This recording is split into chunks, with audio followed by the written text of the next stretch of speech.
오늘은 창세기 11장 1절에서 9절을 보도록 하겠습니다. 바벨탑 사건. 홍수 심판이 끝나고 사람들이 번성하기 시작하자 성경은 또다시 타락하는 모습을 기록하고 있습니다. 하나님은 아담과 하와에게 선악과를 먹지 말라 말씀하셨는데 선악과를 먹고 타락하여 하나님 존전에서 추방되었고 그 후에 사람들이 번성하기 시작하자 타락하여 노아의 홍수 심판으로 모두 진멸당하게 됩니다. 이러한 모습을 직접 경험한 사람들이 살아있는 시대에도 사람들은 또 다시 타락하여 바벨탑을 쌓은 것입니다.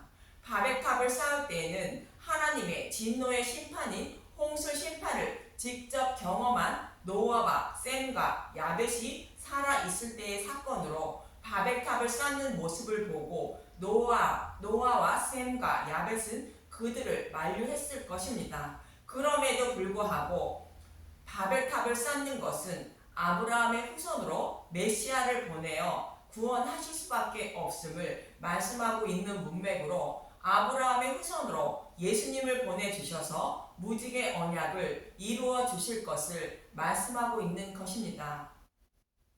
이러한 문맥을 기억하시고 본문 1절을 보도록 하겠습니다. 창세기 11장 1절 바벨 온 땅의 언어가 하나요 말이 하나였더라. 서로의 말이 통합으로 타락하여 바벨탑을 쌓았다는 것입니다. 그럼 먼저 바벨탑을 쌓은 자들은 누구의 후손들인지 창세기 10장 8절에서 10절을 봅니다. 창세기 10장 8절 구스가 또 니므롯을 낳았으니 그는 세상의 첫 용사라. 그가 여호와 앞에서 용감한 사냥꾼이 되었으므로 속담에 이르기를 아무는 여호와 앞에 니므롯같이 용감한 사냥꾼이로다 하더라. 그의 나라는 시날 땅의 바벨과 에렉과 악각과 갈레에서 시작되었으며 함의 아들 구스가 낳은 니므롯이 시날 땅의 바벨이라는 곳에서 나라를 세운 것으로 보아 함의 자손 니므롯으로부터 시작되었음을 알 수 있습니다. 그리고 니므롯은 용감한 사냥꾼이라 말하는데 니므롯과 같이 사냥꾼인 사람이 있습니다. 에서를 말하는데 사냥꾼이라는 것은 짐승을 사냥하는 사냥꾼의 의미만 가지고 있는 것이 아니라 복음을 알지 못하는 자들이 다른 복음을 전하여 사람의 생명을 사냥하고 있는 것을 의미합니다. 다른 복음을 전하여 다른 사람의 생명을 사냥하여 지옥으로 끌고 가고 있는 자들을 사냥꾼이라 표현하고 있는 것입니다. 본문 2절을 보도록 하겠습니다. 창세기 11장 2절 이에 그들이 동방으로 옮기다가 시날 평지를 만나 거기 거류하며 시날 땅 바벨은 지금의 이라크의 수도인 바그다드 남쪽에 위치한 곳으로 이 지역은 유프라테스 강, 티그리스 강이 흐르고 있어 사람이 살아가기에 부족함이 없는 곳입니다. 그래서 이 지역에 메소포타미아 문명이 발생한 곳으로 부족함이 없어 풍족한 삶을 살아가게 됩니다. 그리고 훗날 유다를 멸망시키고 포로로 잡아간 바벨론의 중심 도시가 세워지게 되고 또 이곳에 살아가던 사람이 아브라함입니다. 갈대아 우르는 훗날 바벨론이 세워지는데 이곳에서 살던 아브라함을 부르시는 것은 하나님 백성 모두가 바벨탑을 쌓고 있는 바벨론에 살아간다는 것을 의미하며 하나님은 영적 바벨론에 살아가는 자신의 백성에게 그곳에서 나오라고 외치시는 것입니다. 예레미야 50장 8절에서 9절을 보도록 하겠습니다. 예레미야 50장 8절 너희는 바벨론 가운데서 도망하라. 갈대아 사람의 땅에서 나오라. 양떼에 앞서가는 순념소 같이 하라. 보라 내가 큰 민족의 무리를 북쪽에서 올라오게 하여 바벨론을 대항하게 하리니 그들이 대열을 버리고 쳐서 정복할 것이라. 그들의 화살은 노련한 용사의 화살 같아서 허공을 치지 아니하리라. 하나님은 바벨론을 멸망시킨다는 것으로 심판을 받지 않으려면 바벨론에서 나오라고 말씀하고 있는 것입니다. 실제로 예수님을 상징하는 바사왕 고레스에 의하여 바벨론은 멸망당한 것으로 예수님에 의해 바벨론은 심판을 받아 지옥불에 던져질 것임을 모형하고 있는 것이며, 그곳에 사는 자신의 백성을 하나님은 아브라함을 불러내듯, 그리고 바벨론 포로에 끌려간 이스라엘 백성을 본토로 돌아가게 한 것처럼 구원하실 것을 모형하고 있는 것입니다. 그래서 바벨론에서 나오라고 외치시는 것입니다. 그럼 바벨론이 어떤 곳이기에 그곳에서 나오라고 말씀하시는 것인지 본문 3절에서 4절을 봅니다. 창세기 11장 3절, 서로 말하되 자 벽돌을 만들어 견고히 굽자 하고 이에 벽돌을 돌로 대신하여 하며 역청으로 진흙을 대신하고 또 말하되 자 성읍과 탑을 건설하여 그 탑 꼭대기를 하늘에 닿게 하여 우리 이름을 내고 온 지면에 흩어짐을 면하자 하였더니, 탑 꼭대기를 하늘에 닿게 하여 우리 이름을 내자는 것은 자신의 열심과 노력으로 하늘에 닿으려는 것을 말하고 있습니다. 바벨탑을 하늘에 닿도록 쌓는데 벽돌로 돌을 대신하며 역청으로 진흙을 대신하여 쌓고 있다는 것입니다. 돌과 진흙은 출애굽기 20장 21절에서 26절의 말씀인데, 여호와께 제물을 드리는 제단을 쌓을 때에 말씀하신 것입니다. 이해를 돕기 위하여 말씀의 문맥을 먼저 살펴보도록 하겠습니다. 출애굽기 20장은 시내산에 도착한 이스라엘 백성들에게 여호와 하나님이 시내산에서 강림하셔서 십계명을 주셨습니다. 이때 이 백성이 두려워 떨었다는 것입니다. 그러나 모세는 두려워하지 말라는 것으로 너희를 심판하려는 것이 아니라 죄를 범하지 않게 하시기 위한 것이라 말하며 두려워하지 말라 말합니다. 범죄하지 않게 한다는 것은 여자의 후손으로 오실 메시아가 모든 죄를 대속해 주실 것임을 알고 깨닫게 하여 죄 없는 자로 만들어 주신다는 의미입니다. 그럼 어떻게 하는 것이 죄를 범하지 않는 것이며 오실 메시아를 믿는 것인지 22절부터 보도록 하겠습니다. 출애굽기 20장 22절, 제단에 관한 법. 여호와께서 모세에게 이르시되 너는 이스라엘 자손에게 이같이 이르라. 내가 하늘로부터 너희에게 말하는 것을 너희 스스로 보았으니 너희는 나를 비겨서 은으로나 금으로나 너희를 위하여 신상을 만들지 말고 신상을 만들지 말라는 것은 손으로 만지고 기적과 이적이 일어나는 것을 눈으로 직접 목격해야 믿음의 사람이 되어 구원받는 것이 아니라는 뜻으로 복음의 말씀을 듣고 마음판에 새겨야 믿음에 이르게 되고 구원을 받게 된다는 것입니다. 성경에는 곧 율법에는 하나님이 하실 일을 먼저 말씀하시고 말씀하신 일을 호련히 이루신 일을 기록하고 있고 또 앞으로 이루실 일을 기록하고 있습니다. 이처럼 먼저 약속하시고 약속하신 말씀을 이루어 주신 것을 알 때에 하나님이 살아계심을 알고 믿을 수 있는 것으로 하나님 말씀을 믿어야 구원을 받을 수 있다는 뜻입니다. 출애굽기 20장 24절, 내게 토단을 쌓고 그 위에 내 양과 소로 내 번제와 화목제를 드리라. 내가 내 이름을 기념하게 하는 모든 곳에서 내게 임하여 복을 주리라. 여기서 토단을 쌓으라는 것은 흙을 다듬지 못하는 것으로 하나님이 약속하시고 행하여 주신 일을 그대로 믿어야 한다는 뜻입니다. 하나님은 타락한 아담과 하와의 후손들을 구원하시기 위하여 자기 아들 예수님을 십자가의 번제와 화목제로 내어주셨습니다. 그 사실을 빼거나 더하여 내 자신이 원하는 대로 아름답게 다듬어 믿어서는 안 된다는 뜻이 토단으로 제단을 쌓으라는 의미인 것입니다. 출애굽기 20장 25절, 내가 내게 돌로 제단을 쌓거든 다듬은 돌로 쌓지 말라. 내가 정으로 그것을 쪼면 부정하게 함이니라. 너는 층계로 내 제단에 오르지 말라. 내 하체가 그 위에서 드러날까 함이니라.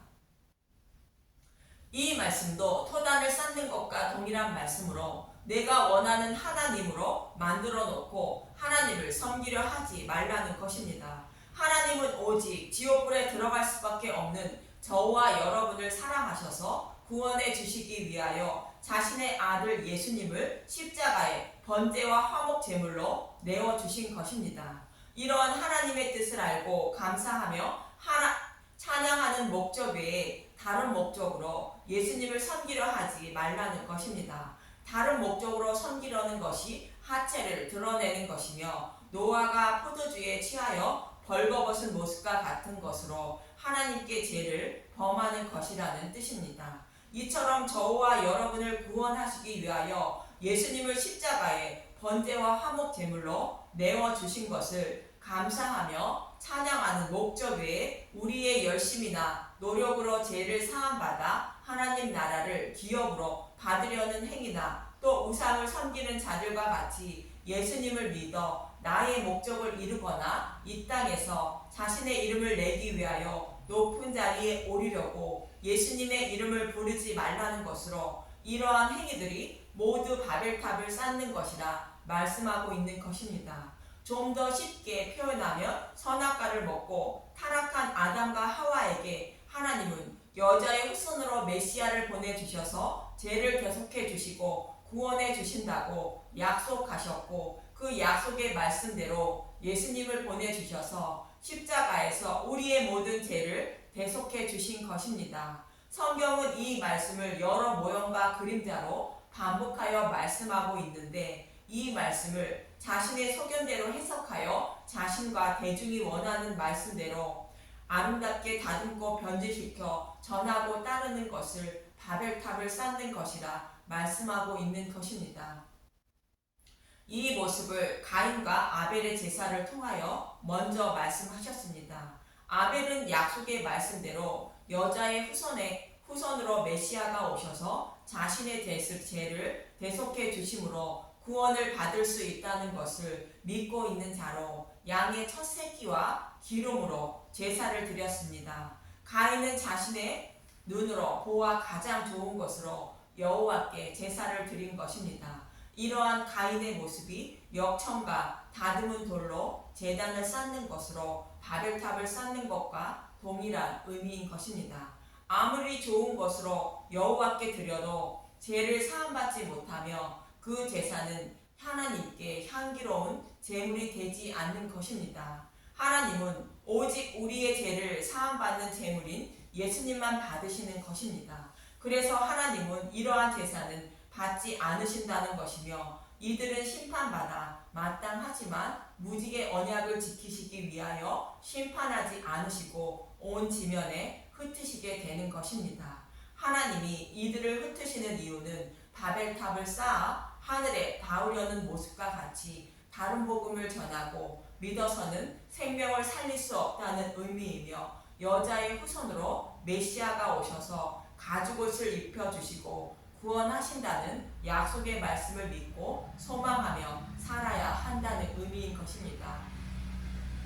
그래서 여자의 후손으로 메시아를 보내주시고 자신의 백성을 모두 구원하시기 위하여 흩으신 것입니다. 본문 5절에서 9절을 보면 창세기 11장 5절 여호와께서 사람들이 건설하는 그 성읍과 탑을 보려고 내려오셨더라. 여호와께서 이르시되 이 무리가 한 족속이요 언어도 하나이므로 이같이 시작하였으니 이후로는 그 하고자 하는 일을 막을 수 없으리로다. 자 우리가 내려가서 거기서 그들의 언어를 혼접하게 하여 그들이 서로 알아듣지 못하게 하자 하시고 여호와께서 거기서 그들을 온 지면에 흩으셨으므로 그들이 그 도시를 건설하기를 그쳤더라. 그러므로 그 이름을 바벨이라 하니 이는 여호와께서 거기서 온 땅의 언어를 혼잡하게 하셨음이니라. 여호와께서 거기서 그들을 온 지면에 흩으셨더라. 바벨탑 사건 이후에 언어가 나누어지게 됨을 알 수 있게 되는 것입니다.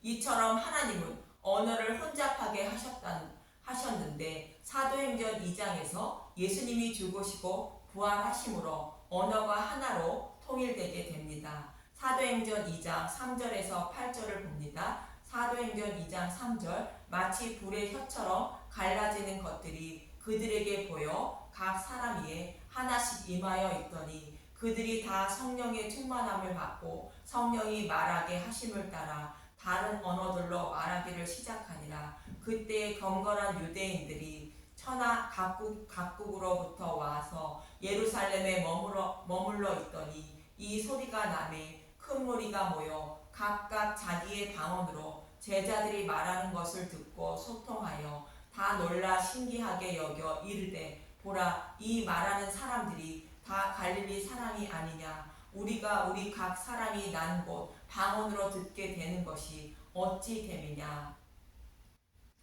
유대인들이 각 나라 사람들이 모여 방언으로 말하는 것을 듣게 됨을 놀라고 있다는 것입니다. 성령이 임한 사람들이 다른 복음을 믿고 있던 유대인들이 알아듣지 못하는 방언과 같은 소리인 각 나라 사람들이 자신의 언어로 하나님의 말씀을 말하고 있음을 말씀하고 있는 것입니다. 성령이 임함으로 율법 속에 감추인 복음을 깨닫게 되어 깨달은 복음의 말씀을 각 나라 사람들이 자신의 언어로 말하고 있는 모습입니다. 이렇게 각 나라 사람들이 자신의 언어로 복음의 말씀을 전하게 하여 천하 만민을 구원하실 것을 말씀하고 있는 것입니다. 이 복음의 말씀을 듣고 성령이 임한 사람은 바벨탑을 쌓는 바벨론에서 나오는 것입니다. 내 양은 내 음성을 듣고 따른다는 예수님의 말씀과 같은 것입니다. 그렇지 않는 사람들은 복음의 말씀인 방언의 말씀을 알아듣지 못하고 계속해서 바벨탑을 쌓는 것입니다. 그래서 하나님은 저와 여러분에게 복음을 전하시며 바벨론에서 나오라고 외치고 계시는 것입니다. 예레미야서 51장 6절에서 7절을 먼저 봅니다. 예레미야서 51장 6절 바벨론 가운데서 도망하여 나와서 각기 생명을 구원하고 그의 제약으로 말미암아 끊어짐을 보지 말지어다. 이는 여호와의 보복의 때니 그에게 보복하시리라. 바벨론은 여호와의 손에 잡혀 있어 온 세계가 취하게 하는 금잔이라. 문 민족이 그 포도주를 마심으로 미쳤도다. 바벨론은 진노의 포도주인 다른 복음을 마심으로 하나님의 진노의 심판을 받았다는 것으로 하나님 백성이여 그것에서 나와 생명을 살리라는 것입니다. 그 바벨론에서 나오는 자들을 하나님은 이렇게 인도하신다는 것입니다. 이사야 49장 9절에서 10절을 보면 이사야 49장 9절 내가 잡혀있는 자에게 이르기를 나오라 하며 흑암에 있는 자에게 나타나라 하리라. 그들이 길에서 먹겠고 모든 헐벗은 산에도 그들은 풀밭이 있을 것인즉 그들이 줄이거나 목마르지 아니할 것이며 더위나 볕이 그들을 상하지 아니하리니 이는 그들을 긍휼히 여기는 이가 그들을 이끌되 샘물 근원으로 인도할 것임이라. 잡혀있는 자나 흑암에 있는 자는 복음을 알지 못해 사탄의 노예로 살면서 바벨탑을 쌓고 있는 자들을 말하는데 바벨론에서 나오라는 것이며 그들에게 나타나셔서 샘물의 근원인 복음으로 인도해 주시어 생명을 구원해 주신다는 것이며 모든 눈물을 씻어 주신다는 것입니다. 이 모습을 바벨론에 살고 있는 자신의 백성인 아브라함을 부르시는 모습을 통하여 이어지는 창세기 12장은 말하고 있습니다. 오늘은 요한계시록 7장 16절에서 17절의 말씀만 보고 마치도록 하겠습니다. 계시록 7장 16절 그들이 다시는 줄이지도 아니하며 목마르지도 아니하고 해나 아무 뜨거운 기운에 상하지도 아니하리니 이는 보좌 가운데 계신 어린 양이 그들의 목자가 되사 생명수 샘으로 인도하시고 하나님께서 그들의 눈에서 모든 눈물을 씻어 주실 것임이라. 바벨론 포로에 살고 있는 저와 여러분을 아브라함을 불러내시고 생명수 샘인 복음의 말씀을 깨닫게 하시어 모든 눈물을 씻어 주셔 구원해 주시기 위하여 예수님은 죽으시고 부활하셨다는 것입니다. 이처럼 영적 바벨론 포로에 살고 있는 저와 여러분을 구원하시기 위하여 죽으시고 부활하신 목자 되신 예수님을 알고 바벨론에서 나와 주님을 찬양하며 살아가는 저와 여러분이 되시길 소망하며 기도합니다. 감사합니다.